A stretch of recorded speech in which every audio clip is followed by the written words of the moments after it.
Well, welcome for this. We're kind of working in a loop with the Supt here at Phoenix High School. This is actually Thursday. First right day of after official spring break for kids and staff. So, and you can't beat this day to start spring break. I don't know if it's going to hold on for next week, but we'll enjoy it while we can. Okay. Well, we have a few things to get through. We're going to try and get through it. We are at the track at PHS, so hoping to get through it in one lap, but I don't know. Yeah. The first thing was really exciting thing that's going to continue.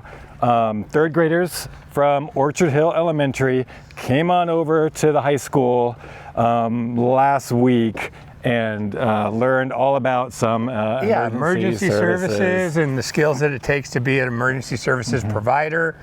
We always like to give our elementary kids a little taste and a tease of what's coming up for their high school experience. And they came over to the high school, and we have a great partnership with Mercy Flights. The ambulance was on campus, and our third graders loved that. And so always want to kind of expose our kids to what amazing things that are offered at the high school. We do that with our FFA program, emergency services, other CTE programs. So that was a good one to highlight last week. So. They learned CPR. They learned how to give an epi shot and how to properly bandage. Those were the three things that Carolina Campbell, our health services teacher here, PE teacher, decided this would be good. These are the big three that we can do in a certain amount of time. So that's what they did, and the kids, and the cool thing was that the high school students actually were the ones who were teaching.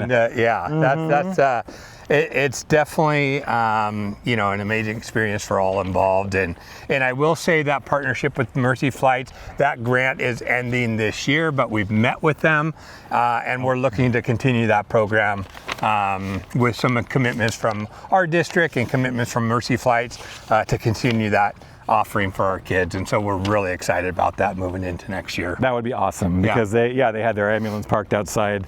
All the kids got to walk through it, and just a really neat. And we've highlighted some great stories. You highlighted a great story on a student that had an experience with an emergency services provider, and that's right. that ended up really connected. Making that as a career choice and going into that. I think actually she's going into nutrition services. Yes, nutrition, that's right. But it's really cool. The next thing was what we're going to get into. We have Show Up for Katy events that have been happening. We had the talent show, staff versus students basketball. We did have a lot sale coming up in May. But the talent show, we had, first of all, two good things. Number one, it was a full set list for that talent show. We had a lot of people. Good crowd showed up for it. And then, I don't know if you saw, but the basketball game, way more competitive this year than last year. Man, the staff kind of got just demolished last year. But this year, it was very exciting, and they had a pretty good crowd, 2-point game. I don't know what happened at the end, but it was a competitive game, and people were there supporting the Sparrow, Katy. We've had a long relationship with the Sparrow Club locally, and always great to kind of raise funds and support our Sparrow that we adopt each year. And thank you to the kids and the families and everybody that's helped participate in those events. And those leadership students just do such a great job organizing.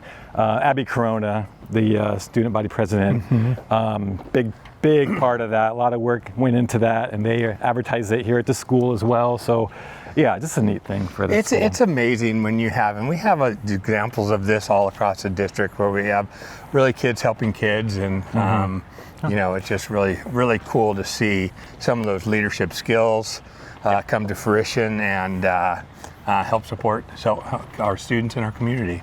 We're going in right after this loop with the Supt, and we have 9 future chef participants competing for the top prize this year, and it's elementary age, and they submit their recipe, and then they get selected to actually prepare that recipe for a group of judges, and So Future Chefs Challenge, very exciting. Yeah. We have it every year at this time. Works out pretty good for that first day of spring break. And amazing partner in Sodexo. They have their whole staff here helping mentor our kids and help support those recipes and putting those recipes into something that everybody can enjoy and taste, and then we'll see who's the winner is here later on this afternoon. Yeah. Part of the reason why we're doing it here, Loop at the Soup here at the high school, is because they're actually right now, as we speak, plating their creations. And after we're done right here, we're gonna run on in and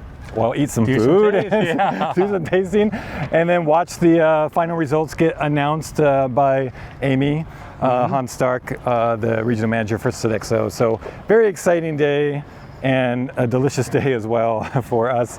So yeah, always a fun event, and we'll have highlights on all of our social media. So we have some newcomers this year and some that have been here for I think third year in a row. Third year in a row. One student.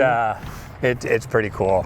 Also, just kind of want to highlight, we had some flu and some sickness go through over the winter. We're hovering around 70% for regular attenders. We know that April and May they're long months, and we have an opportunity to really, if we can make it every day, really increase that regular attendance. And obviously, if your students is here, they can really make that push for academic success, social emotional success. And so really just want to put a plug in for attendance, as well as there's so many cool activities for our current students, and we have kindergarten coming up as well on April 8th. So if you know any newly turned 5-year-olds or going to be turned 5 before September 1st, please let them know.